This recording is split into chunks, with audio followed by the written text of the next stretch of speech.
ভগবান তুমি যুগে যুগে দূতে পাঠাইছ বারে বারে দয়াহীন সংসারে। তারা বলে গেল ক্ষমা করো সবে, বলে গেল ভালোবাসো, অন্তর হতে বিদ্বেষ বিষ নাশো।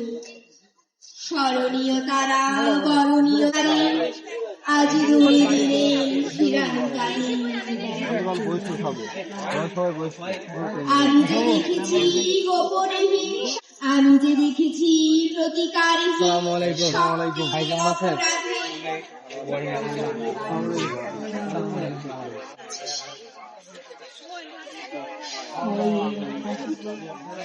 কণ্ঠ আমার রুদ্ধ আজকে বাসি সঙ্গীতে হারা করেছি আমার তারপর আজকে সুধাই অশ্রু জলে।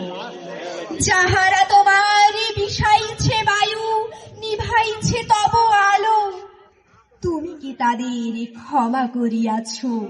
তুমি কি বেসেছ ভালো?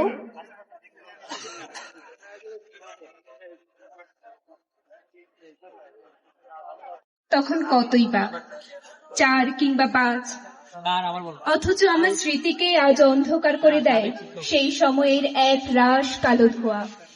কুণ্ডলি পাকিয়ে পাকিয়ে যে ধোঁয়া আকাশে মিলিয়ে যাচ্ছিল। আমাদের বাড়ির শেষ প্রান্তে বুড়ো বটগাছটার নিচে দাঁড়িয়ে সবাই ভিড় করে সেই ধোঁয়া দেখছিল। আমিও মায়ের কোলে চড়ে সেই ধোঁয়া দেখতে সঙ্গে আমাকে কলকাতায় পাঠিয়ে দেওয়া হয়েছিল।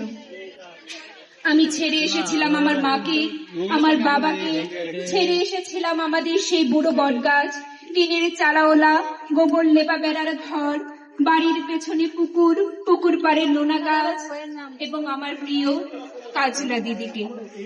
ছেড়ে এসেছিলাম আমার মাতৃভূমিকে, আমার জন্মভূমিকে।